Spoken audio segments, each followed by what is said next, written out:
There we go. I think we are back. Good morning and welcome to another edition of Drive Time Radio. New York Vinnie with you. We'll dispense with the open this morning because sometimes that's just the way it goes.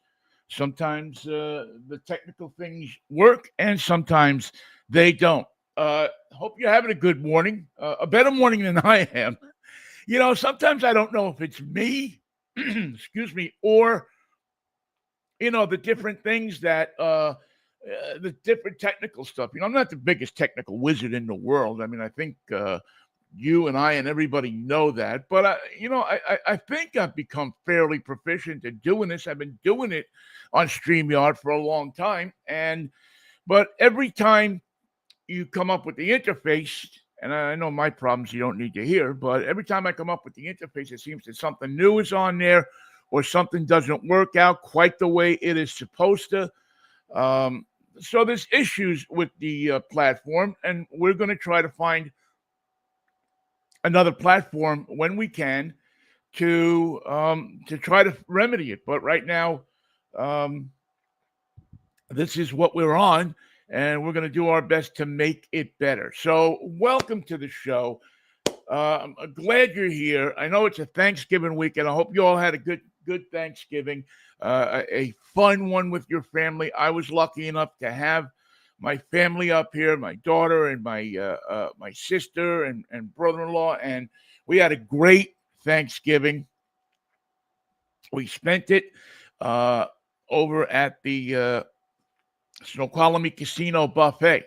And I'll tell you more about that later. But it was a good time, and that's what counts at Thanksgiving, right? When you have a good time and you are able to just enjoy the people that you're with. That's what makes it a good Thanksgiving. I think in my opinion, that's what makes it a good Thanksgiving. All right, we got a lot of car stuff to get to today, but I want to do it a little bit in reverse today and get to our guests first, being as we didn't do the first 15 minutes of the show like we thought we were going to. So we'll have some stuff coming up for you, including a brand new Cars and Coffee in the Edmonds area. So if you're up here in the North Sound and you are thinking that, hey, you know what, I'd like to go to a Cars and Coffee to check it out. There's going to be a new one and they could use your support. So please hang out for that information. Right now, I get a chance to welcome in a man who's been a friend of mine for a long time. He is a go-to guy when it comes to knowledge of cars, list of cars, of best cars to buy, rating cars. I mean, he just knows about cars and SUVs and things that go on 4, 3, 2, whatever wheels they're on, gas, electric. He's John Vincent, the automotive editor of U.S. News and World Report. John Vincent, good morning. How are you, man? Good morning, Vinny. How are you? I'm good. It's good to see a familiar face. As somebody said once, these are the times that try men's souls. And but as in this internet age, you get through it, you make it work, you figure it usually what you did wrong, or somebody did wrong, and then you move on. How's your Thanksgiving, pal? Thanksgiving was good. It was quiet at home. It was good.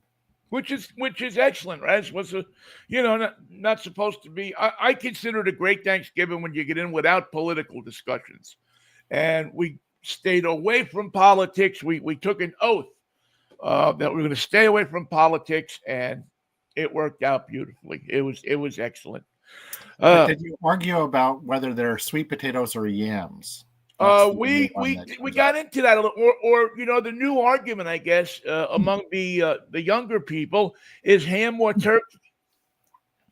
There seems to be, a pretty decent contingent of people out there who say that ham is their choice. Now, I was brought up with ham on Easter, turkey on Thanksgiving, and some kind of meat after the 7 fishes on Thanksgiving. And New Year's Eve, you just get drunk. Just go 7 sheets to the wind. Prime rib on Christmas. Yeah. Prime rib on Christmas is great. Good, healthy hunk of meat. We actually went out this year to the buffet at the Snoqualmie Casino, and I looked around to see what was moving off the table. And the turkey was moving pretty fast. Prime rib was moving just as fast. Ham was kind of sitting there. You know, the ham gets that kind of sheen to it when it sits too long. Casino buffet ham is a little iffy. Although, you know, this buffet, I mean, this is the second time we did the buffet over the last couple of years because I love to cook on Thanksgiving. It's one of the things I really like to do. Look forward to it all year, but I just didn't have it in me this year, man. Some years you just get, I'm just going to take the easy way out. So we hit the casino buffet, saw an old friend of mine, made a new friend while standing in line at the buffet. So it's all good. And everybody was happy. You know, everybody got what they wanted, and they were happy. Which is probably what I can say about the car world these days, as we often talk about the different things going on in the car world. And it seems to me as we get ready to close out 2025, a buffet with a little something for everybody and maybe some new treats coming if you are shopping the low end of the market, especially of, $29,000 to $49,000 cars. Scary that we consider that the low end of the market now, but there are actually some that are in the low 20s that are coming that are really good too. And that's good news for people because I think the big turnoff for a lot of people, not even a turnoff, but just the unattainability of what they consider to be a decent car. And part of that is due to, we a couple of years ago, we could blame it on COVID. We can't blame it on that anymore. Then we could blame it on manufacturers' greed. I don't know if that's really to blame as much as it is. Everything costs so much money these days. Now we have the tariffs coming into the picture, and that's going to make everything more expensive. Yeah, how are you seeing tariffs affect the automobile market, the new car market right now? Well, there's a lot of uncertainty about tariffs still, so they're pricing that uncertainty into cars. And one of the ways that you've seen it, because they don't really want to change the sticker price that quickly, is the destination charges. Used to be $795, $895, then it was $1,000. Now we're seeing destination charges of $2,600 on some cars, which is pretty ridiculous. Yeah. Can I go to the factory and pick up my car? There's only one factory delivered car you can get in the United States. It's the Chevy Corvette, and it's actually delivered adjacent to the factory at the Corvette Museum. At the museum, yeah, I thought that because, so there's no way around. Like you can't say, well, let's just jump on a plane, or if you live in the Midwest, let's get Uncle Joey to drive me up there, and I'll pick up my car at the factory and drive it back for $2,600. Nope. If you buy your car in Detroit, Michigan, 5 miles from the factory, you pay the same destination charge you pay if you're in Los Angeles. Is that a continuing trend that we're going to see? Is a place? It's almost like almost liken it to the $25 charge when they first started for your bag on an airline. You're just paying. You handed the money for something that you used to get not for free, but at a very, very low cost. Well, it's a way of advertising a low sticker price and then tacking some money onto the end of that. Yeah. I used to. I never had a problem with it. Actually, it's kind of funny with foreign cars because the mindset was they would, bringing it over from Germany or from Japan or from wherever. And so there was some actual real cost involved. Obviously, there's cost involved in America too, but, you're driving it onto a truck and, what can it be? But it's one other way that they are going to get you. Do you think that as you look at the cost, will we see more manufacturers applying rebates and special programs, or and keeping the sticker price where it is? Or are we actually going to see some cars stripped down models more? Maybe cars with some lesser equipment in them, but yet the same model of a car, and maybe that's a way that they will be able to get the public to get enthusiastic about cars again. They're shopping in that lower price bracket. Yeah, all of the above. We're seeing incentives. At US News, we track every incentive every automaker offers across the country. And we're seeing some pretty serious incentive spending right now. That's normal for the end of the year, but it's looking pretty good. It went away for a while when supplies were short, but now it's back. We're seeing some lower priced cars. There's a new Nissan Sentra out that's, great little car for not a lot of money. Yeah, I was looking at that, and I haven't seen one in person yet, but I was just reading about it, reading the press stuff about it, and you really gotta push it to get to $30,000 in options in that car. You do. And it looks good too. Have you driven it yet? I have. What do you think? It has the same powertrain as the last gen, so the powertrain is nothing to write home about. But features, it's much improved. Infotainment, light years ahead of where it was. It's a much better car. Yeah, because this is a car that, and again, if you live on YouTube and watch all the car people on YouTube, don't buy a Nissan because the company is going to be dead in a week. I don't buy that, in any shape, manner, or form. They may be hurting, but at the very worst, somebody else is going to swoop in and buy them or dump some money into them, and that brand is going to live on. I think that's too big of a brand in the automotive world for it to go under. And while they're not as popular as they used to be in the United States, I believe worldwide, they're still pretty. It's still a good mark. Yes, they do well in other parts of the world. They're struggling a bit in the United States. They have a lot of fairly old platforms and fairly old products, but that's getting better, and it's going to continue to get better. And like you said, they're a big car company with a lot of factory resources that other automakers would love to have. So I don't think they're going to go away. They may get absorbed by somebody else at some point, but we'll see. Are they going to? I have been waiting for this smaller pickup truck revolution. We've seen a little bit of it, but we haven't seen it like I kind of thought we were going to see it. But am I just expecting too much too fast? Are we going to look a year ahead here or something and see a gaggle of smaller, with the success of the Maverick, obviously, with Ford, a lot of similar trucks to that, especially from Ford, who seems to be putting together a number of smaller, I call them urban pickup trucks. We'll see. We have a couple small ones right now. We have the Maverick. We have the Hyundai Santa Cruz, which is kind of like a lifestyle pickup truck. Go to the garden center with it and not have to worry about getting your SUV dirty.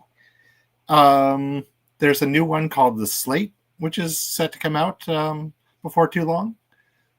That's a pretty interesting little vehicle. Electric pickup truck, tiny, fully customizable. There's always talk about more pickups from Ram, a smaller pickup from Ram.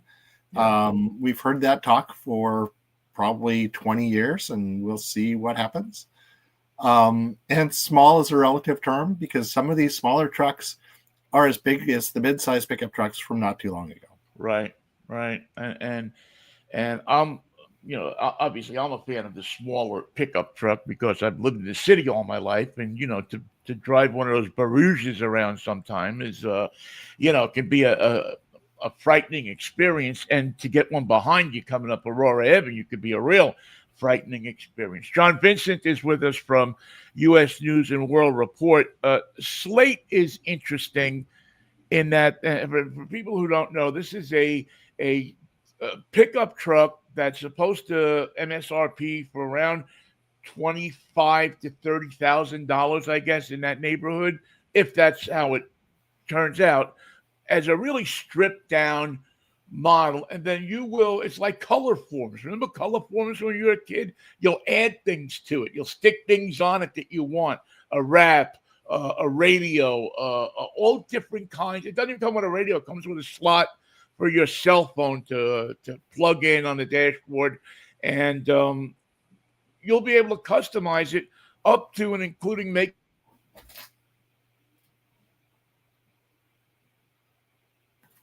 If they are successful, will that be something that we'll see some of the mainstream manufacturers jump into, or is that too cost prohibitive for them?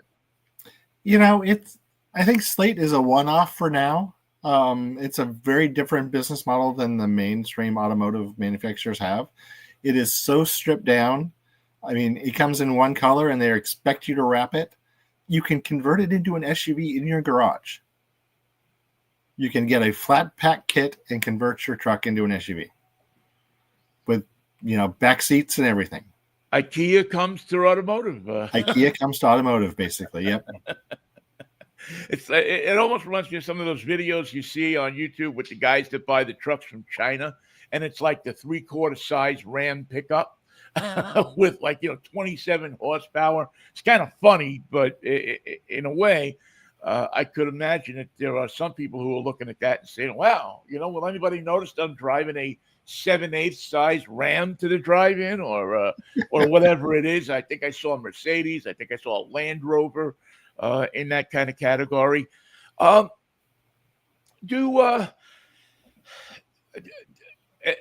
we look at 2026, looking ahead, is there optimism? Because you were just at the LA Auto Show, and I'll get to that in a second. And obviously, there's always going to be optimism. I mean, nobody's going to be walking around the LA Auto Show going, "Oh man, we are just screwed."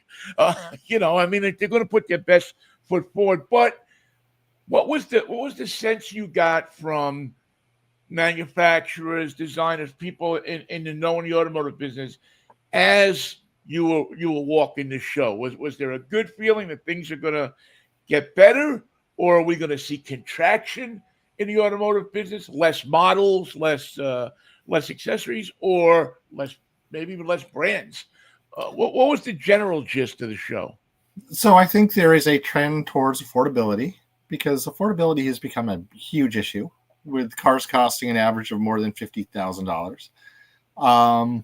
The financial services industry is doing something that is kind of scary. They've been doing it in Canada for a while, but it's coming to the US, and that is 8-year car loans, which are dumb. I mean, getting an 8-year car loan is stupid. That's a terrible way to buy a car. Because you're going to have it for probably 5 years past its warranty. And so you'll have car payments and repair payments at the same time. Not or the way to lower a lot of repossessions. A lot of repossessions. You're paying a lot of interest for a longer period of time. It's just, 72-month loans are bad enough. 84 months is dumb. It's just dumb. Yeah. That is not the way to, fill the affordability gap. And the way to do that is to get some less expensive cars. And we're seeing some of those.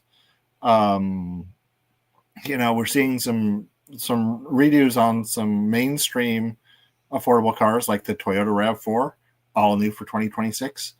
They did a really nice job on it. Has fantastic infotainment. Cars like the Sentra are all new. There's a new Prelude coming out. The Prelude's coming back. Saw that at the Seattle Auto Show. It just an impressive car. Honda. I think Honda's going to hit a home run with that. I mean, they always hit home runs, but I think they're really going to hit a home run with that car. Yep, it's a hybrid. I'm a little concerned about the price tag, because the price tag's starting at $42, which is a little steep for that car, I think. But we'll see how it goes. It's cool to see the Prelude name come back, because when I started driving, the Prelude was the it car that everybody wanted, and I ended up with an Accord because I'm me. Well, because you're John. Yeah. You don't follow the trend. You have something a little different. I thought it was a pretty car. It looked comfortable. It felt comfortable. It just seemed to be something that I don't know. It just looked like it would attract. It would be attractive without the nostalgia.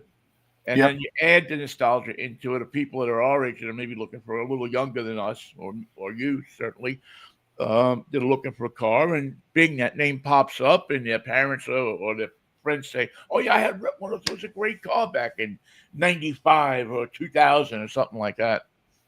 Yep, it was. It because it's a hybrid. It has a nice electric boost off the line, so the performance is good. It's a fun little car. I'm looking forward to seeing it again. I had a Great. chance to drive it in October, very early production model, and I was impressed. Do you find when you drive the pre-production models and then you get into the production model for your week or what the car, that there's a lot of difference there, or any difference at all, or have you ever looked at one and said, "Wow, this is really kind of different in some ways from what I drove"? Absolutely. The pre-production cars, they have a lot of squeaks and rattles because many of them are hand built. The infotainment oftentimes has errors and little glitches that you don't see in the final production model. So they use that time between pre-production and full production to iron all those little things out. Yeah. So there's a marked difference in what we see sometimes early on and what actually hits the showroom. John Vincent from U.S. News and World Report, automotive editor, is joining us. It's good to see you, John. I haven't seen you in a while, man. So it's good to see your face. It's been a while. I didn't make it to Seattle this year. A lot of stuff going on at U.S. News, so couldn't make it up there. Good. I hope it's good stuff. The whole media landscape is seems like it's been in turmoil for like 10 years now. Always in turmoil. Yeah, it's the business because we covered turmoil, so it's natural that we'd be in turmoil too. I think. I mean, I don't know for sure, but because I kind of work in kind of a separate corner of the media business as you do, so we have our niche, and you hope that it's going to stay pretty much the same every year. And we can do what we do is tell people about cars and what they should look out for, what they should be expecting, what they should be buying, and what they should stay away from. It's something I take really seriously. Is I'm helping people make one of the largest investments in their life, and that's what we do at U.S. News: is help people make those really critical decisions, providing, not just guesses but research-based opinions on what they should buy and what they shouldn't buy. And it's so much tougher these days because of social media and especially YouTube, because people have been conditioned, I think younger people over the past 10, 15 years, that if you're going to buy a car, go to YouTube and look at the reviews on YouTube or look at the automotive market. And there's so many, number one, AI generated crap that's out there. And number two, people who just go to a car lot, but go for a test drive, film it, put it up as a car review, and have no background in the business or background in comparing or and you hear their review and listen, I'm not here to knock anybody, but it does do a disservice, I think. It makes the consumer hopefully seek out people like us that know more about cars and that can give them not an AI generated opinion, but an actual, I drove it. This is what I thought was good about it. I read the spec sheets on it, and I think this is good on it, and this is bad on it. But the consumer really has a minefield to go through now. Yep, you have to look at the outlet. I mean, U.S. News has been around for nearly 90 years, and we've taken a long time to build the credibility we have. We know we could lose it in a heartbeat if we make a misstep, so we do everything to protect that credibility, and I think we do a really good job. Well, yeah, because you guys are one of the benchmarks of not just automotive, but hospitals and just a long line of consumer products along the line. That colleges are where we do really well at our guides. We help a lot of people with our college guides.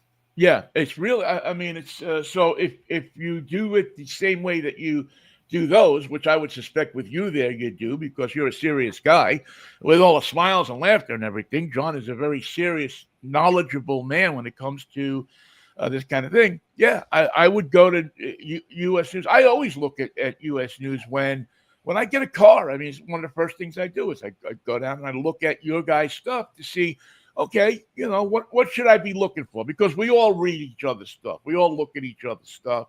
And a lot of times I'll pick up things in the U.S. news stuff that maybe I didn't see. And because you also in your reviews look at other people's reviews, I believe. I mean, it's your review, but I mean, you have to take the temperature of the if you're doing this, I think, and you can tell me I'm wrong or not, you have to take the temperature of the market through these reviews and through the credible websites like a Consumer's Report and U.S. News and Edmunds and different sites like that. That is exactly what we do. We look at across the span of a lot of credible outlets, and we in our scoring model, our researchers look at those reviews and figure those reviews into our scoring model. So it's our opinions included, but we also include the opinions across the automotive press. So it washes out all those biases, and you get a solid consensus opinion on what a car is all about. That's not affected by, somebody just went to Europe with this automaker, so they're going to give it a great review. Yeah, and believe you me, that's listen, I haven't been on a trip in years, a program or anything like that. And it's kind of funny because I used to really get upset about it, but then I realized, hey, you know what? I don't have to count out anybody. I don't have to say, hey, you know what? This is this and that's that. I write what I see, and so far hasn't been a problem. If a car is there's no pieces of junk out there, but there's a lot of cars that are over-engineered, that are too complicated, I think, for people, especially the infotainment systems that we talk about. I mean, there's a lot of stuff that if you own that car, if you get an 8-year loan on a car, you're going to need that time to figure out what all of those knobs and buttons do. And yep. And it can get a bit crazy at times. You were down in LA for the auto show. We talked about it last week. A lot of cool stuff down there. What was some of the things that you saw that you liked? I heard the Corvette was off the charts. I don't know if it was the star of the show, but it certainly was a stand that attracted a lot of attention. Yeah, the Corvette always gets a lot of attention, but the most important car in the LA Auto Show was the 2027 Kia Telluride by far. The Telluride really put Kia on the map as building a world-class car, and this 2027, the second generation of the Telluride, looks even better. I've driven its sister vehicle, the Hyundai Palisade, and the Palisade Hybrid. The Palisade Hybrid is probably the best SUV you can buy today. And the Telluride, when it comes out, it's on the same new platform, and it looks even better. Oh, wow. For them to improve on any one of their cars, because they don't have a loser in the bunch, I don't think. I mean, everything that Hyundai and Kia seems to do, it just seems they're years ahead of everybody in everything that they're doing, whether they're making SUVs, whether they're making passenger cars.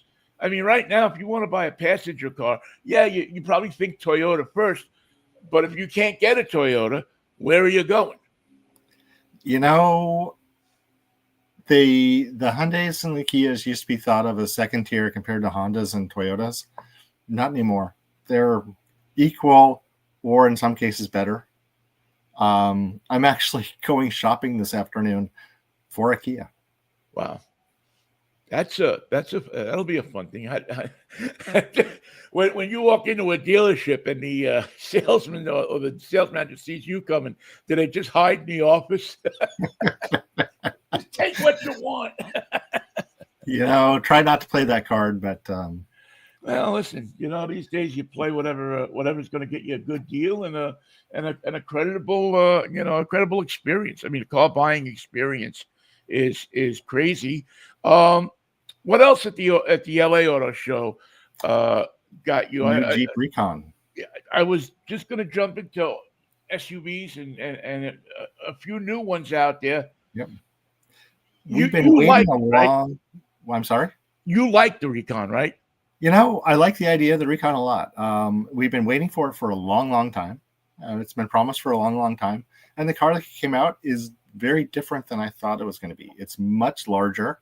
It's Grand Cherokee size. Its capability looks fantastic.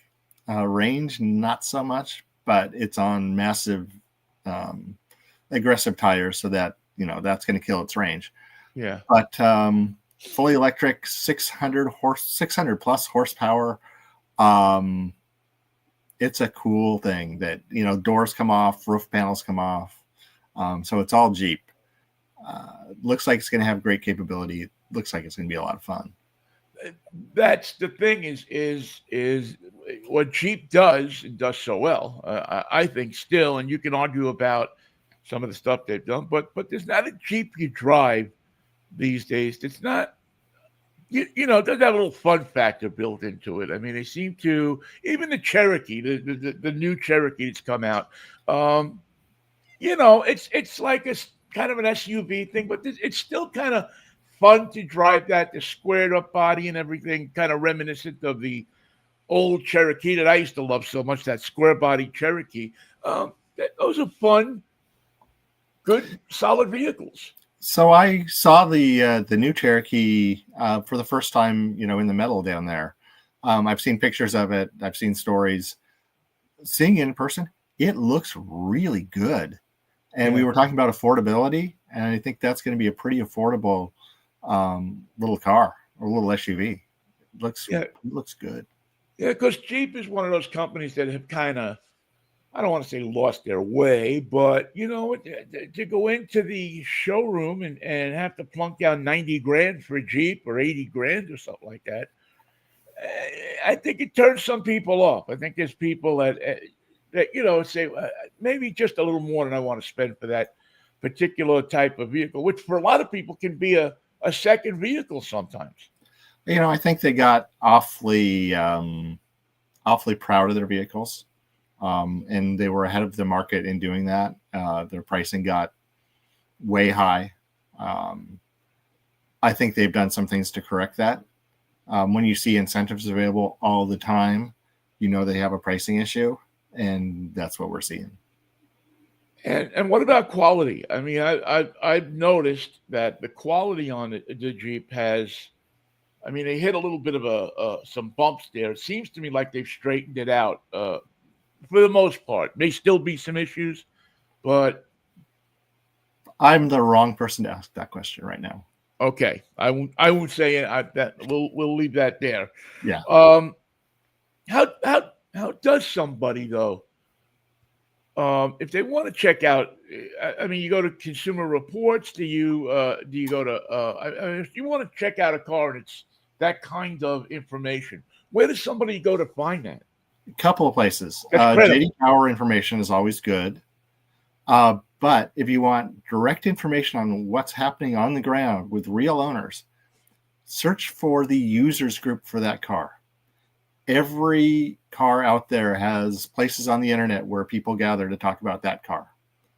Say you have a Grand Cherokee, there are probably 10 Facebook groups that talk about Grand Cherokees. And you'll see what people are facing.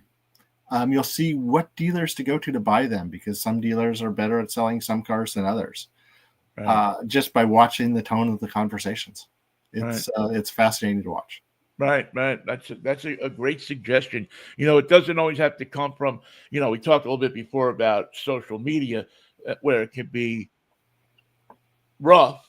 There's also places that social media can really help you out. And I think that's a place where you can dive in and see what, the real time on the ground, as you said, action is. We're both fans of Lucid, and they have rolled out their SUV. Did you get a chance to look at that and play with that a little bit, or? I have. I actually had a short chance to drive that. Hopefully in the next couple of weeks, I'm going to get another one to drive. The Gravity is the only car in U.S. News's rankings right now that has a perfect 10. Wow. And I know some outlets have had some issues with theirs, some technical issues with theirs.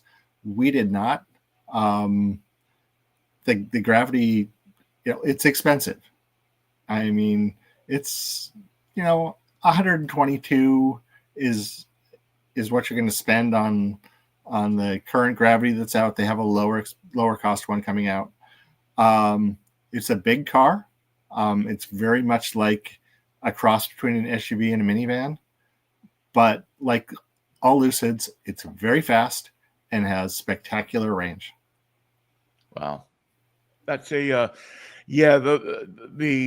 original Lucid sedans. I mean, I remember we both have driven those in a couple of different events, and I have one in my garage right now.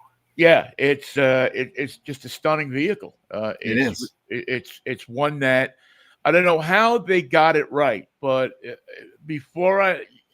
with the exception of if I was going to buy a high-end Tesla, I would not buy it and sign any papers until I went to a Lucid showroom and took a look at that, because it's just a stunning car in every. There's not a category where it doesn't check the boxes. The Lucid Air sedan is a better Tesla Model S than the Model S in every way. It's that good. It's not on many people's radar because it's still a small car company, but it is really good. Really good. Wow. I've been doing this for a while. It's tough to impress me. That car impresses me. Yeah, that's. I remember 2 years ago when the first time I drove one, and I was just wow. You drove it down the street, and it was a otherworldly experience. In that the way it handled, the way it presented itself, the way it drove, the way it parked. I mean, it was all of the functions that you do with a car. This car did it well, did it great, not even well, did it great. And now, is there any plans for Lucid to bring out a vehicle that's going to go into the bit more affordable range? Yep, that is the next thing on their map. First it was the sedan. They just got the Gravity SUV out, and now the company is focused on their smaller, less expensive models. And I'm thinking that as with Rivian, who's also focusing in that area, and Tesla that has focused in that area, that there's a lot that they're going to learn from these more expensive models, a lot that they're going to, be able to figure out, so that when they build, much as with Mazda, they build a little bit of sports car into every one of their SUVs, Lucid and Rivian are going to build a little bit of their more expensive models into their less expensive models, so that that DNA. Genesis is another company that I think has been able to do that. Benefit from the higher end models and bring some of that stuff into the lower end models. Yep, Genesis. Wow, what a success story that is. I mean, they're building cars that are the quality of BMW and Mercedes for far less money. They're hitting it out of the park, everything they do. I mean, I have, maybe one misstep from them, but everything else has been fantastic. Yeah, I've loved everything I've ever driven from. I don't think I've driven a bad, not even bad. I mean, just a car that didn't meet that standard of a luxury car from them. And considering that it was a top-line Hyundai 10 years ago, that may be their biggest success story out of all of them, the way they've transformed that model name, into this vehicle. It's really, that it's a desirable. It's not like, well, I can't really afford a BMW or I can't really afford a Mercedes, so I'll go look at a Genesis. No. You're going to look. You're shopping a Genesis now, equal to or before you're shopping those other cars. I think I know people that I know that have bought one or gone to look at one. And the more standalone Genesis dealers that they get that are separate from the Hyundai dealers, the better that company is going to do, because some people just don't want to go buy a luxury car from a Hyundai dealer. Right. But that's changing. They're getting their own stores. providing that luxury car experience throughout the process. And they showed off a performance, like the similar to BMW with the M or Mercedes with the AMG. Is that a direction that they're, I guess, really serious about going? Is to really kind of separate the performance vehicles out, much as Hyundai has done with the N series of vehicles. Mm-hmm. Yeah, it's called Magma, and the concepts they've shown so far have always been in the magma orange color and look spectacular. They're finally coming out with production versions. There's one car that's never going to make it to the United States, but I just wish they would bring it here just to let me play with. They have this G80 Magma that they're only going to sell in the Middle East, but it looks amazing.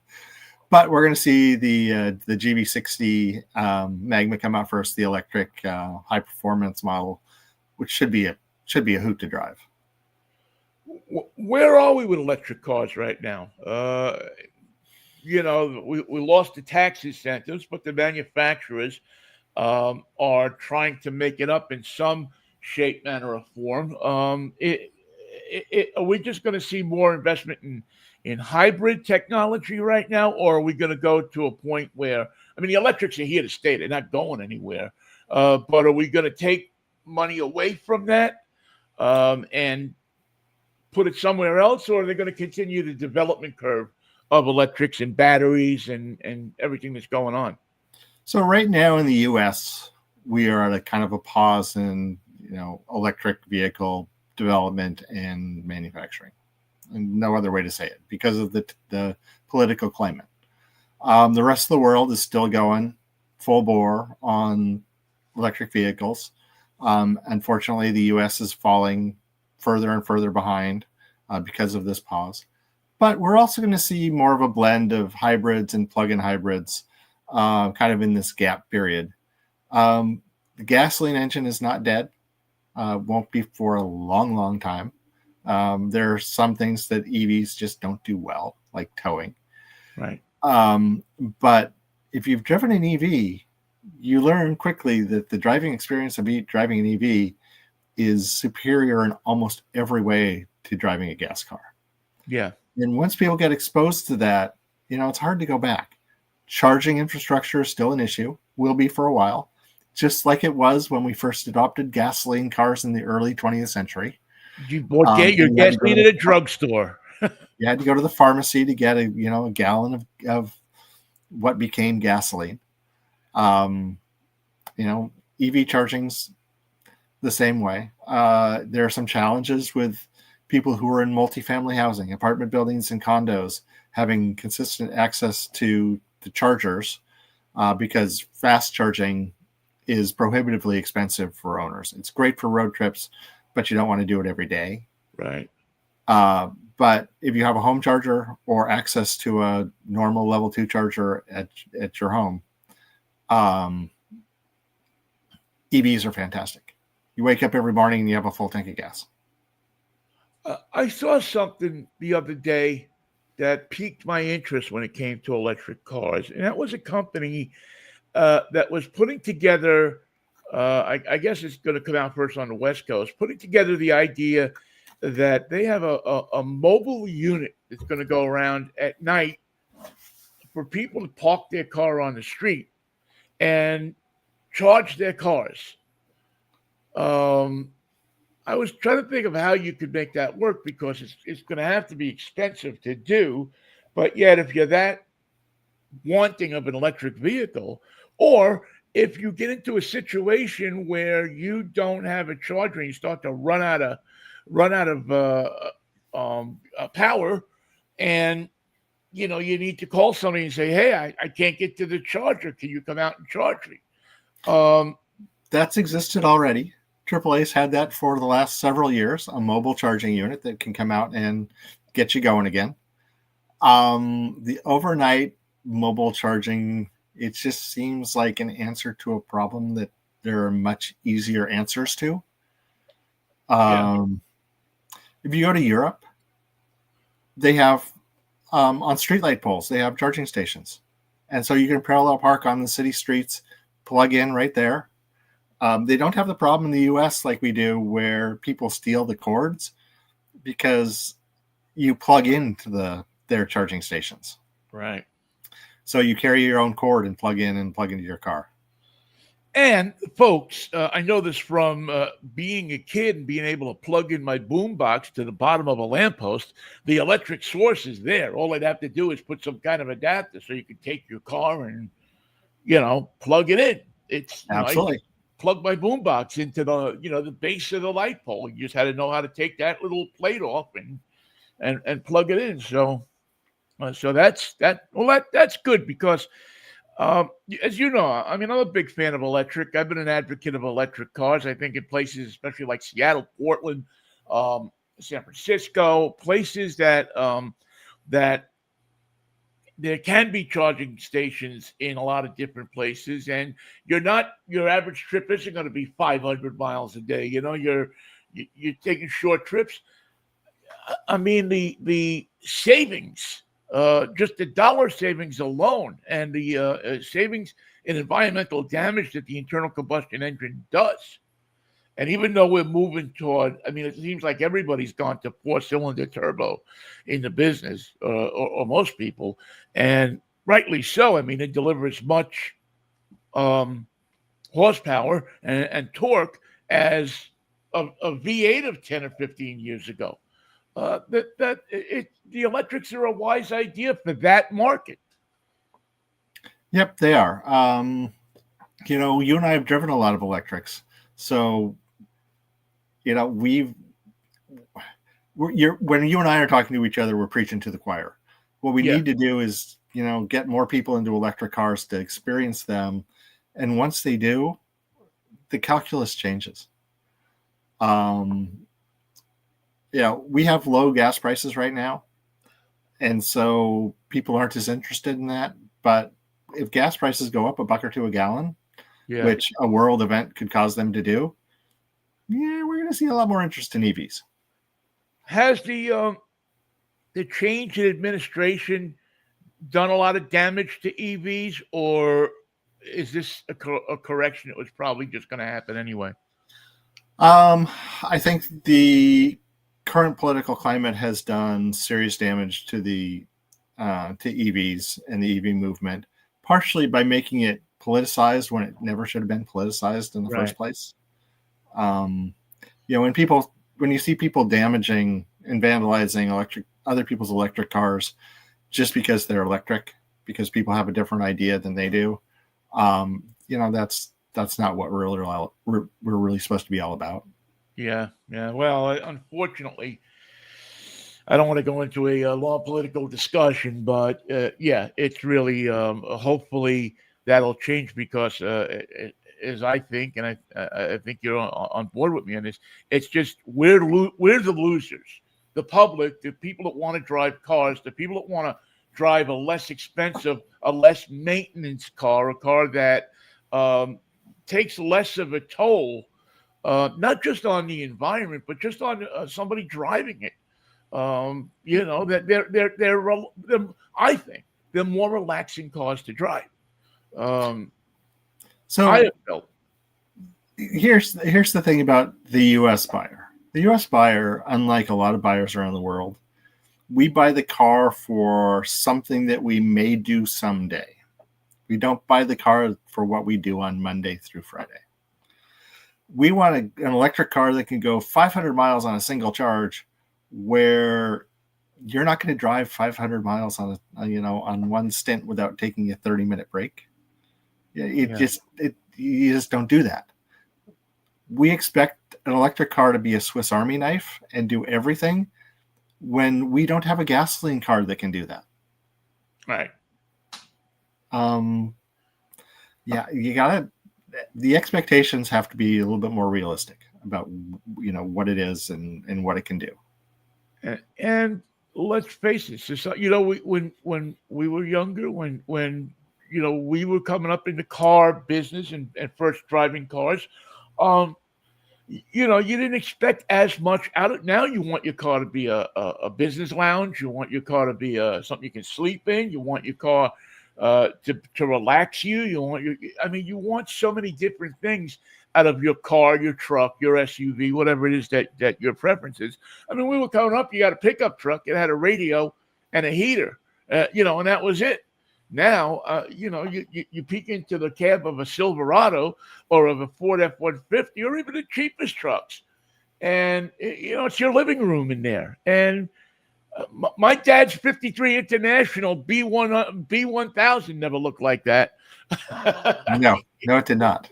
It had a steering wheel. It was the size. The steering wheel was a 16-inch size tire. It was crazy. I gotta tell you this story. So last week while I was in Los Angeles, I was down at Honda's headquarters, and the guy who heads up their Heritage Center down there, coolest guy on the planet, guy named Carl Polly. Yeah. Carl was our guy up here for. Yep, Carl was up here for a while. He pulled a car off their museum floor and let me drive it, and it was my first car. It was the 1983 Honda Accord. Wow. Same color. The only difference was the one from the museum was a manual instead of an automatic. I drove this car. I gotta say, it was, one of the best experiences of my career. Just going back, driving my first car. I was thinking ahead of time, am I going to love this or I'm going to just hate this and realize all of the things that this car did badly? It was fantastic. But huge steering wheel in a Honda, and the steering wheel was, the diameter of my thumb. When the new steering wheels are, an inch or more in diameter. I just had a blast. I put some miles on this car that day, and just it was so much fun. 83 Honda Accord, and it's really hard to imagine that 2026 will mark the 50th anniversary of the Honda Accord. Wow. Now I feel old, man. I mean, when I see that, I just start to say, wow, man, I've been around a long time and seen a lot. I had a similar experience. It wasn't my first car, but I went to a Chrysler event at the Walter P. Chrysler Museum when I was living back in Pittsburgh. And I didn't get a chance to take it out and drive it, but I got a chance to move the turbine car. Now, when I was 10 years old, that was the bitch. That was the car, man. That was the thing that all cars in the future, it wasn't the Jetsons car. If you read car magazines, the Chrysler turbine was going to be the future. Oh, absolutely it was. And It was just, I almost cried. And I drove it from where they had it sitting out to the garage, which is, I don't know, maybe not even a quarter of a mile. But just to sit and move it.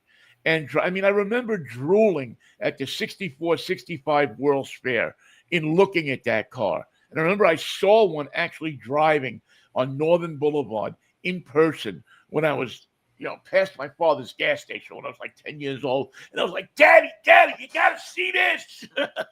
Got to see this, and you got to hear that car. Oh, it's intense. It's got a whine that's like nothing else you'll ever hear. You really think you're taking off in a rocket. Well, essentially, it's a jet. Yeah. And it was amazing to me that they took those cars and actually gave them to people. Not give them, but they leased them out to people. You could actually go to a Chrysler showroom and apply to get one. And I forget how many there were, a couple of thousand, I think, or maybe not even that many. Maybe it was 1,000. Yeah, I'm not sure, but it was a very, very low number. Yeah, but there were people driving those things out in Iowa and in New York City and in Florida and all different places. And I don't think Lyndon B. Johnson said, "Don't buy one of those turbines; it'll turn you into a." Yeah, exactly. John, it's so good to talk to you. I know it's been a while. And let's not let it be so long. You get up here to Seattle sometime, or when I come down there, let's go ahead and grab dinner or something, man. Absolutely. Let's do that. And let's get me back on the show. It's kind of awards season. So in January, we'll have the U.S. News Best Cars for the Money Awards. Which let's set a date for that. When do those come out? I think the third week of January. Let's make sure that we have you on the third week in January and get those out there to people. One more thing, when you said the awards, you remind me, you had something, or U.S. News and World Report had something, which is you, about the 10, was it the 10 worst cars ever made, or the 10 ugliest cars ever made, or did we? I haven't seen that. I try and focus on the positive stuff. I pulled it up, but it was a fascinating article. Next time we talk, I'll have to pull it up, and we'll see if we agree with the list. But let me guess. I don't even have to look. Pontiac Aztec was on that list. Hey, I just found, I don't know, I posted it because I was so enthralled that I found it. I found a Pontiac Aztec Hot Wheels. Wow. It was just sitting there in the store, in the rack of Hot Wheels. And it is one car that I had promised myself before I shuffle off this mortal coil, I'm going to own. I want to own a Pontiac. I want to find a nice one, and I want to own that car at least for a couple of months, just to experience a car that I think got a bad rap. It did. We were going through some stuff at the house the other day, and I came across from the launch event a Pontiac Aztec fanny pack. Wow. Yeah. Don't get rid of that, because if I buy that Aztec, I'm calling you. Absolutely. Matter of fact, I may open the Aztec Fierro Museum. How would that be? Ooh. Yeah, you'll get about 5 or 6 visitors, I think. Yeah, and if I throw a GTO in there for like an 80, like a 99, or what was it? I guess 2007 GTO, would that maybe get a couple more? I think you might need to expand it by a couple brands and then get a Murano Cross Cabrio in there. Oh, man. There's somebody in the neighborhood that has one. Yeah. I got to get him to let me drive it sometime. John, good to see you, man. Happy Thanksgiving. And if I don't talk to you before, Merry Christmas. And if we don't have you on before, we'll definitely have you on for the U.S. News and World reports. And you're also a World Car Juror also, right? Not World Car. I'm a North American Car and Truck and Truck of the Year. Right. Juror. Yes. So NACTOY is what we call it. Which you're going to recommend me for, I know, some year. John, take care of yourself, man. Good to see you, pal. Thanks, Vinnie. All right. John Vincent joining us from U.S. News and World Report. You can always jump on the internet and find his stuff there. And if you're going to buy a car, he's the guy that you want to check out his review. I mean, I check out mine too, but he goes, I give you, when I do a car, I give you the guy next door kind of review. I give you the seat of the pants review. People that, guys like John, they have the space and the time with a magazine and internet article and so on and so forth to really delve into some of this stuff, and give you stats and give you figures. Listen, basically, they're much smarter than I am. They can do all of those stats and everything and make it all make sense to you. Where sometimes, I'm giving you, it feels good to drive. It reminds me of this. It has good power. It has good handling.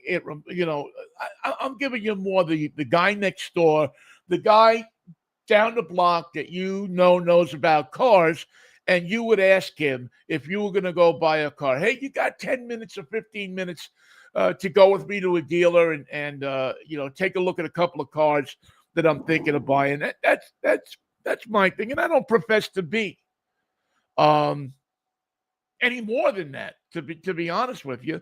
But I've been doing this for 30 years, and I've helped a lot of people buy a lot of cars. I've gone in with people and helped them negotiate deals, and I've gone with people and said, hey, you know what? Stay away from that car. Because I do the research, and look at these and read an unbelievable amount of information about these cars, and not YouTube. I do look at YouTube, but not just YouTube. And if it sounds like it's AI, I don't even bother with it. By the way, I did want to want you to remember that this program is sponsored by my good friend George Jackson and George Jackson Promotions. There is still time if you are looking to buy promotional items for your business, for gifts for your employees. I mean, people I know don't hand out bonuses anymore. But geez, can you get hurt giving your employees a pen and pencil set, or iPhone cover or something like that with your name imprinted on it?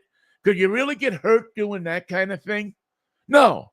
A power bank it goes on the back of the phone so they have extra power to go to their phone. Could you get hurt doing that? No. So get in contact with my friend George Jackson at George Jackson Promotions. He will price it out for you.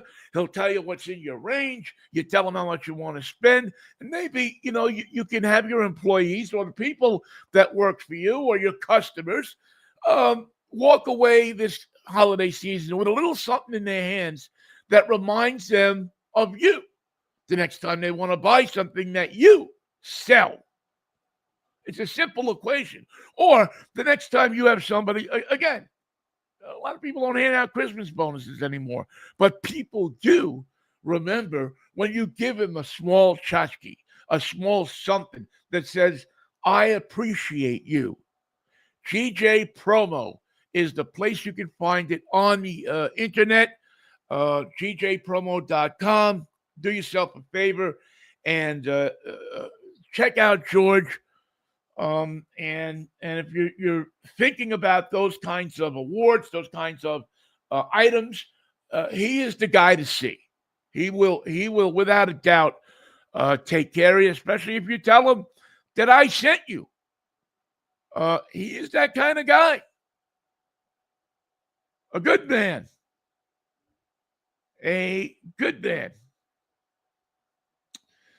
Let's see. Where are we going here? Oh, yes. I wanted to remind you, I know that there are a number of you out there that are, oh, yes. What are you There's a few things that you're doing out there. And one of those things that you're doing is going to Cars and Coffee. We see it much more these days. We see the Cars and Coffee. We see that people are showing up at these events. I always talk about Shoreline Cars and Coffee. Well, if you're in the Edmonds area or anywhere really, and you're looking for a Cars and Coffee, there is a new Cars and Coffee that is coming up. And it's going to start next week here in Edmonds, 9 to 11 a.m.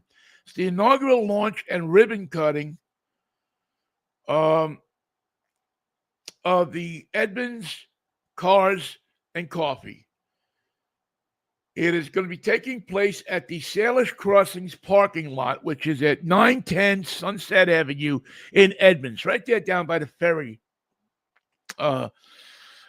building there. It'll go the first and third Sunday, so it's not going to be an every week Cars and Coffee, but it'll go to first and third Sundays, 9 to 11 a.m., April through September. So if you go to Shoreline Cars and Coffee, you can maybe alternate with this one, and kind of enjoy a different crowd. Not that the crowd over at at the other Cars and Coffee is a grand bunch of people. But I think, the more exposure you can get to the Cars and Coffee scene, the more people that you can get to know that are in the hobby, the cooler it is. The cooler it makes it for all of us. So, again, and I'll put this up on our website, our Facebook page, first and third Sundays, 9 to 11 a.m., April through September, but they are doing an inaugural one this coming Saturday, December 6th, from 9 to 11 a.m. And, Edmonds is my home court. So, by the way, they're also going to the first 100 attendees who donate a new unwrapped toy will get a free donut from Top Pot and coffee. Henceforth, the name Cards and Coffee. So you should definitely go check it out and enjoy it. It'll be as I say, I think it'll be a fun time for all. It's, I think going to be a good bunch of people. And, yeah, I think it'll be a fun thing. And I'm actually going to see if I can put this up so you can copy it down. Put it up so you can copy it down. Does that work? Yeah, it works. Put it up so you can copy it down. But this is the Cars and Coffee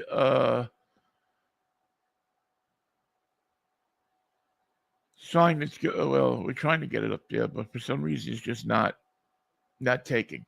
But it's the Edmonds Cars and Coffee. And again, next week is when they start this thing. It'll be a ton of fun. Another thing that I wanted to talk to you about, I did this week, and I think that if you are a senior, well, you are a disabled person that drives a car, that this is something that you should be taking advantage of. It's one of those perks we get for living in this wonderful place called Washington State.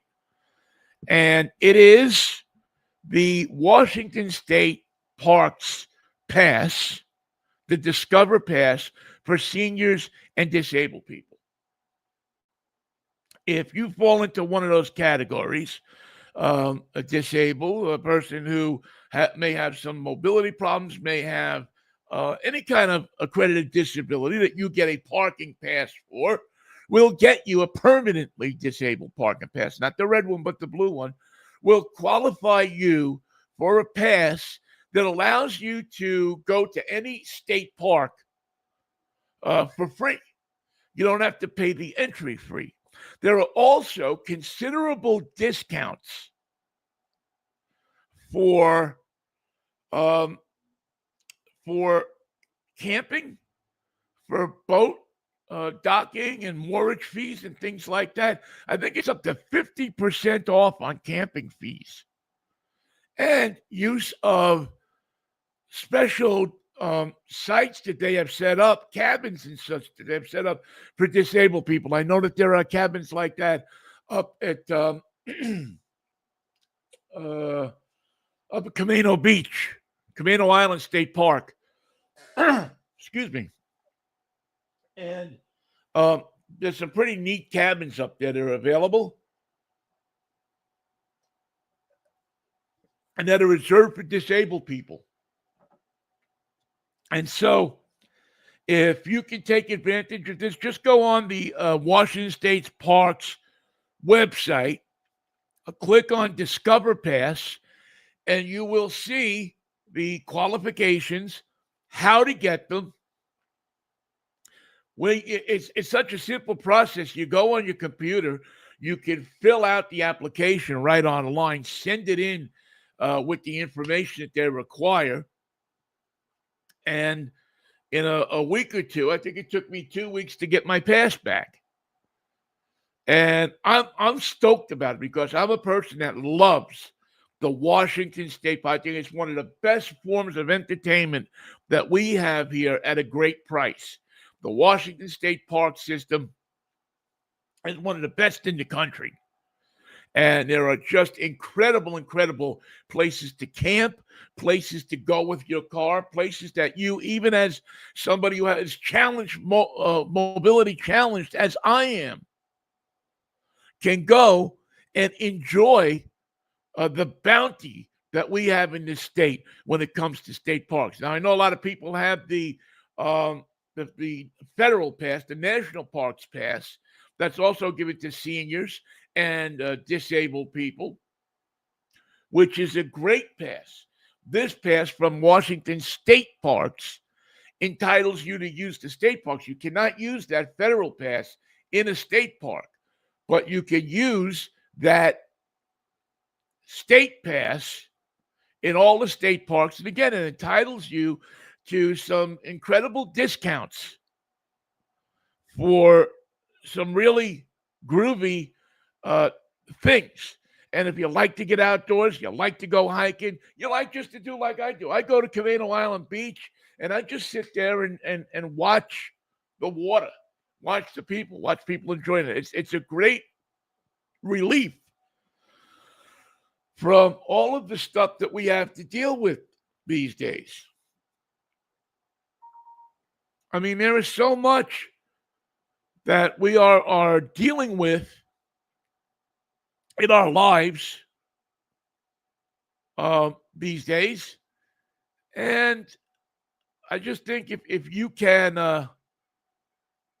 if you can get away and you can get out into nature and you can, just kind of get away from it all a little bit. There's nothing wrong with that. I think that's a great thing. And I think that we all could use a little, listen, we all could use a little sitting by a waterfall for a half hour and just concentrating and meditating and trying to see and tune ourselves into some of the things that are going on in nature. And it takes your mind away from so much of this insanity that we see in the world today. So I'm just saying that it would be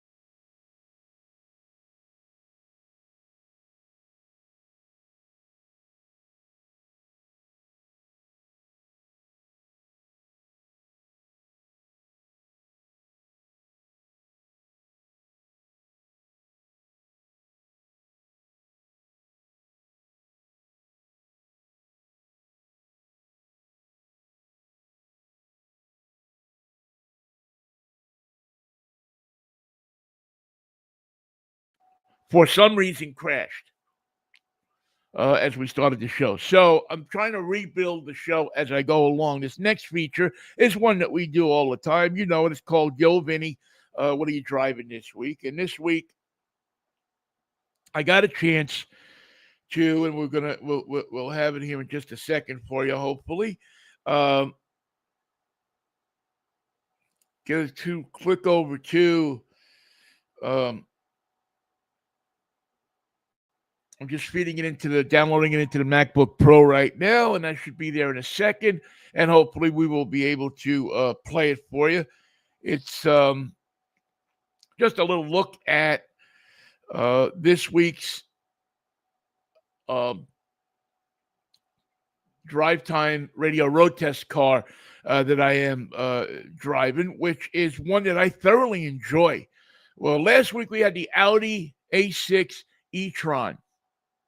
And that was a pretty wild car. And I'm going to do a full review on that next week. I have some stuff I really want to research on that car. Not that I don't research all of them, but really a good idea to research. But this car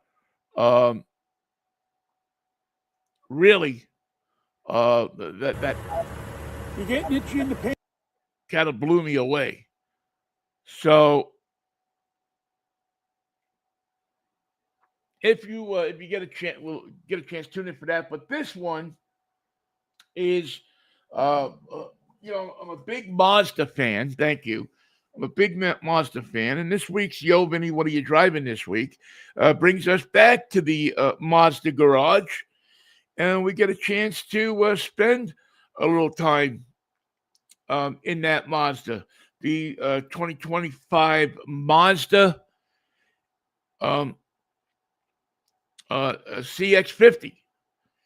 And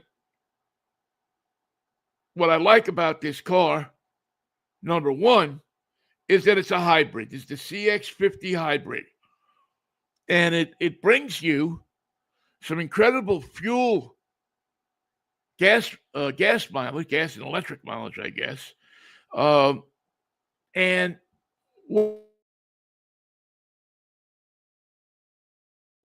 is that one of the interesting things about this is that it again, sorry, we're just trying to make all of these things come together for you.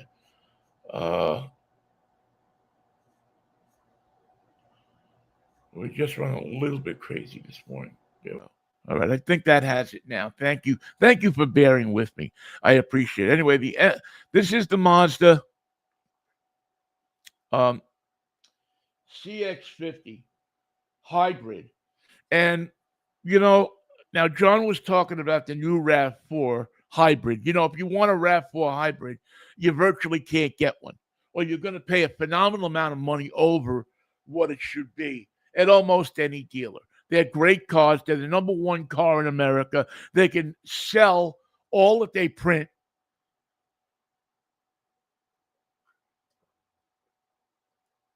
And it's a vehicle that is just so popular that it's a little crazy how popular it is.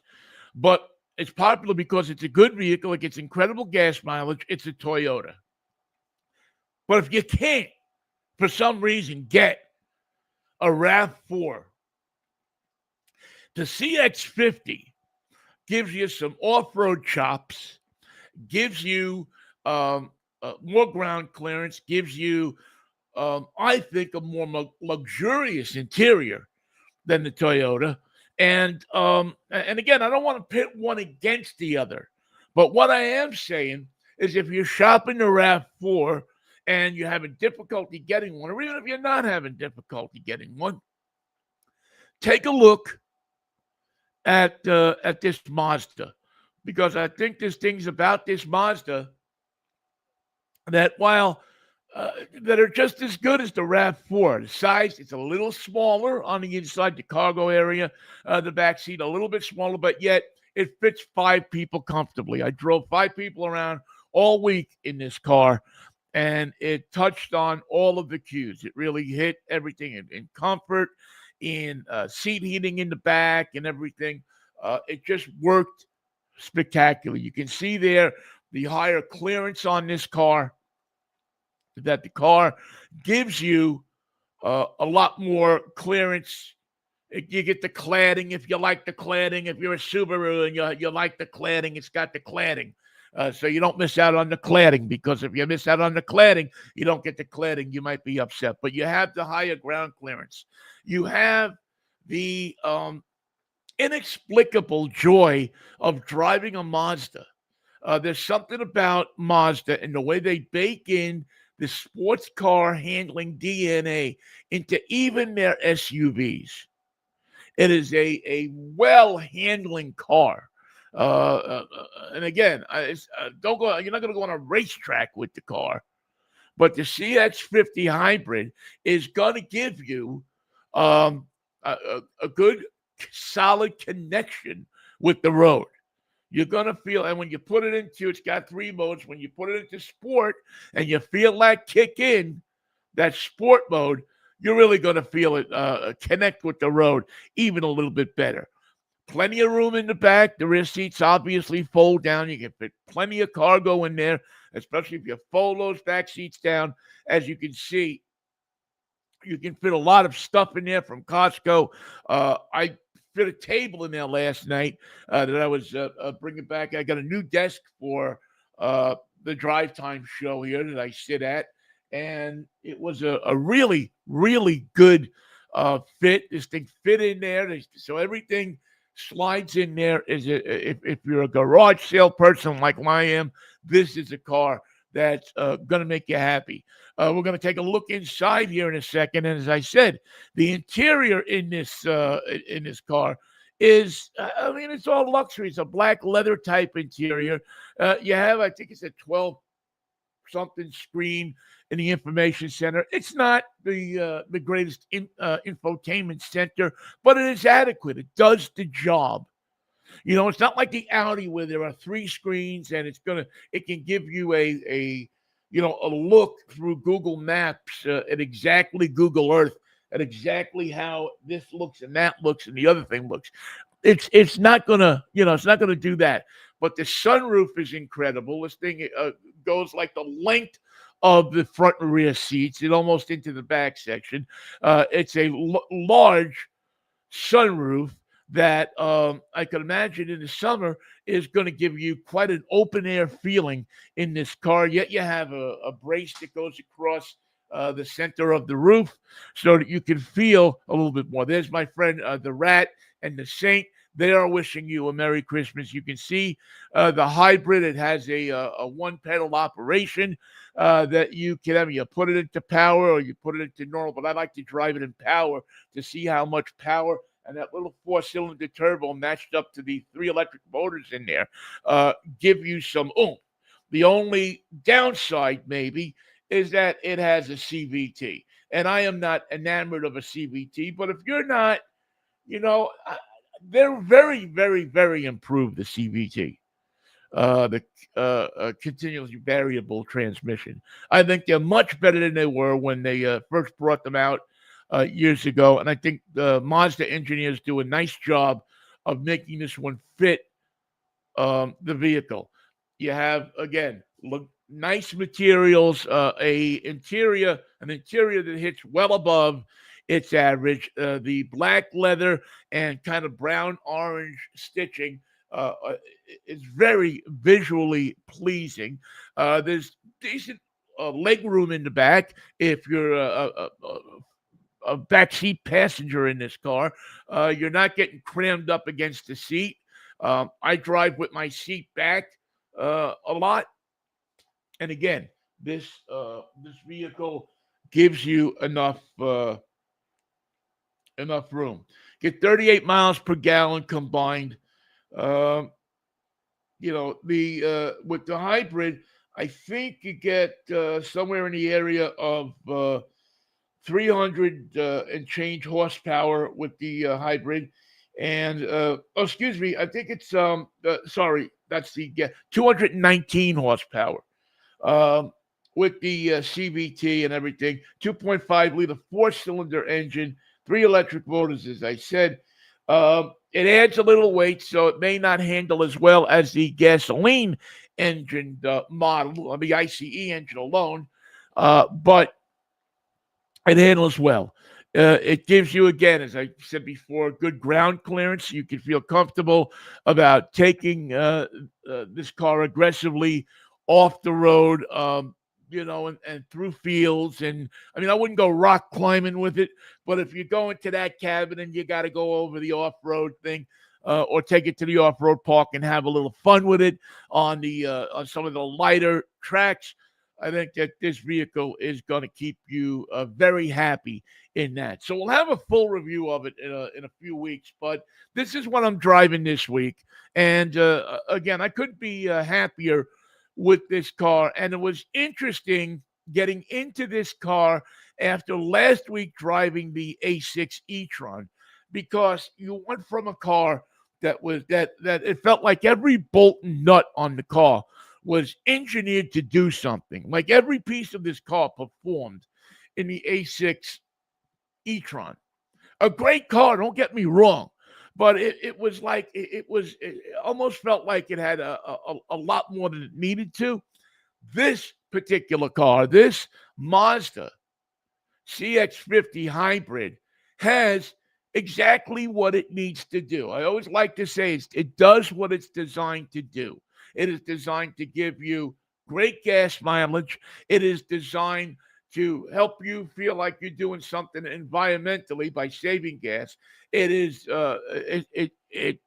gives you a feeling, and knowledge that your passengers are comfortable on trips driving this thing. It hauls a lot of stuff around that you need to haul around. And one of the things that I like is that and I know there's an increasing number of Mazdas out there, but it's still not a car that everybody else is driving. So I like that component of it as well. I like to drive something a little bit different, which means I probably should be driving a Mitsubishi because those cars are a little bit different and they're nice. They're good cars. So that is the Mazda MX-50, CX-50. I think Mazda has a winner here, and as I say, we'll give it a full review in a couple of weeks, and you'll get a chance to get my thoughts on it as we put some mileage and take it up and off-road a little bit and get a chance to play with it a little bit more, which is something I love to do. I love to play with cars. All right. It's been a great show, an interesting show. Sorry again. I apologize for the technical difficulties, but we made it through it. I'm glad that you stuck with me. I see a lot of people stuck with me today, and I really do appreciate that. We're here every week, Saturday morning at 11 o'clock or thereabouts, and we talk cars. We have knowledgeable guests. We review cars. We take a look inside of those cars. We give you driving impression of those cars. And we also show you some of the best stuff. Oh, one more thing. I know it's that time of year. 3 great displays that you got to know about. If you're throwing the kids in the car and you're saying to yourself, where am I going to take the kids where they can see lights? Where am I going to take the kids where they can see Christmas lights? The kids want to see Christmas lights. Well, of course, you take them downtown to the old Bon Marché building there, and you look at the star, and that's a beautiful thing. But there are 2 other places. In West Seattle on Shore Drive there, the Menashe House, owned, of course, by Josh Menashe and his father, Jack Menashe. And their display is incredible. And it's been a tough years for the Menashe family. They, I'm sure you saw on media, were held up in broad daylight and, just terrible. But they are wonderful, wonderful people. And for years now, they have been putting up a display at their house, which you can see from outer space. So if you get a chance to go over to West Seattle and take a ride out there, and if you can't find it, just ask anybody where the Menashe light display is, and they will point you. You'll see the cars going there.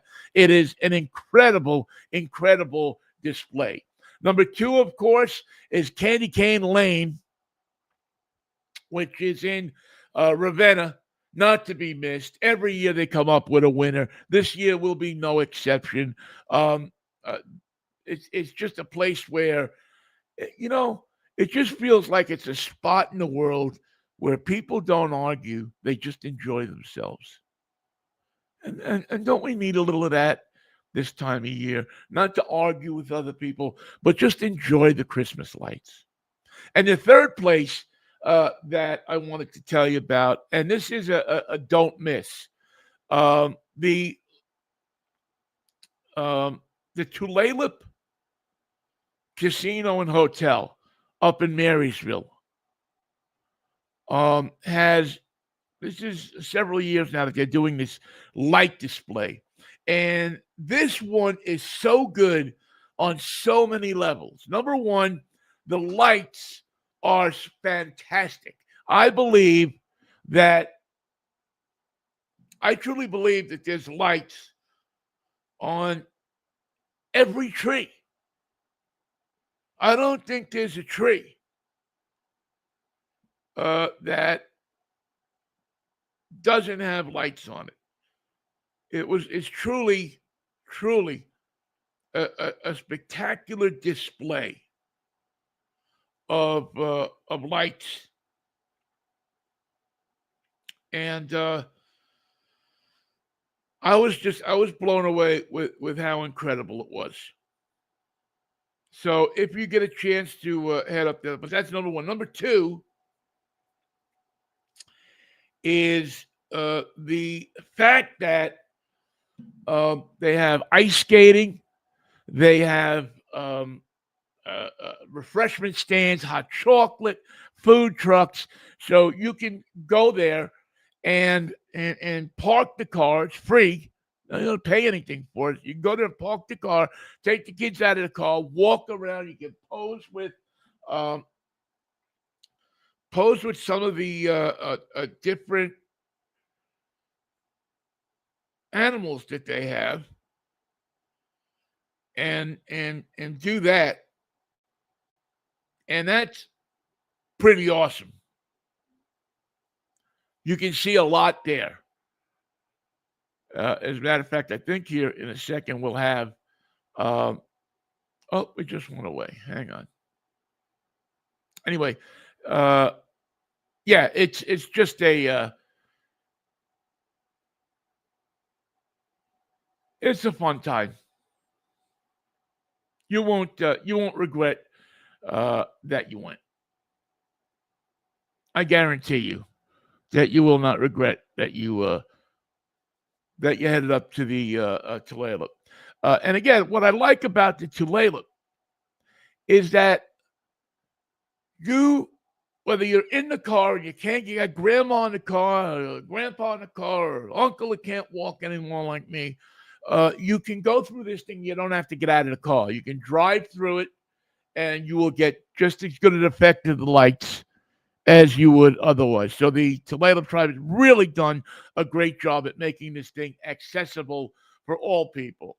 Number two, they have ice skating there. You can make reservations and get out there and go ice skating, which I think is a wonderful thing. You know, I can't ice skate anymore, but there was a day. There was a day, kids, when we got to. Oh, this is my beautiful sister, and she is that's just my sister standing next to the polar bear. They have all these animals that they've constructed with lights and displays and stuff like that, and that's really cool. The polar bear is really cool, and my sister's really cool too, and also. Uh, you can eat there. You can take the kids. They have the lights on all night. So if you get there at 4 o'clock in the afternoon, the lights are going to be on. If you take the kids late at night, you can go there. And the other thing I liked about it, I really noticed this. I don't know why this is, but I just thought, and this is a credit to maybe the way they run people through this thing, the way that they have set this up. The people there, both the staff that works there and just the people that go and watch this thing and walk through it and drive through it, just seem to be some of the most courteous people I have encountered since I've moved back to Seattle. There are a lot of places you go where people are just plumb out of their minds. They're cutting each other off and this and that and the other thing, especially when it comes to having cars involved. I got to give props to the people at the Muckleshoot Casino. I'll give them props too, at the Tulalip Casino. They really have done an incredible job of setting this thing up so you can drive through it. People don't cut each other off. They wave to each other. They let them go through. It just had a friendly feeling about it. And it was really an enjoyable couple of hours just hanging out, taking pictures is easy. It was so cool. There was a lot of people that just would hold, here, you tell them, here, get with your family and I'll take a picture. And then they would do the same thing for you. So it just really impressed me as to how nice people were, how much in the holiday spirit people were. So the Tulalip people have really done a spectacular job up there. It's if you've ever been to a concert up there, a lot of it is right where the concerts are. And if you've been to one of their concerts, you know that they do a great job as well. So if you get a chance, as I say, it's the great thing about it is it doesn't cost you any money, man. It's free. No charge for parking. No, if you can keep out of the casino, it really doesn't cost you anything. But and I did. I managed to keep myself out of the casino. So I thought it was a win-win for everybody involved. But those are just 3 places you can go. We'll have a list of some more places that are great to go see lights. We'll have some places down in the South Sound and some other places. And also, you know, a lot of people this time of year are doing a lot of things to help get toys into the hands of kids that may not have them. There's a lot of these cars and coffees that are collecting toys, a lot of these cars and coffees that are helping out with the distribution of toys. But do yourself a favor. If you're going to one of these events, you know, go look up on Facebook. There's a ton of them. Just put cars and coffee in your town into the search of Facebook, and it'll tell you where a gazillion of these things are. And get a toy, drop it off so that people have a little something for Christmas. Please. All right. Thank you very much. I appreciate that. I appreciate you listening. And I especially appreciate you listening to the show. This is a labor of love for me and the people involved in putting it together. And this is the time of year I like to thank them.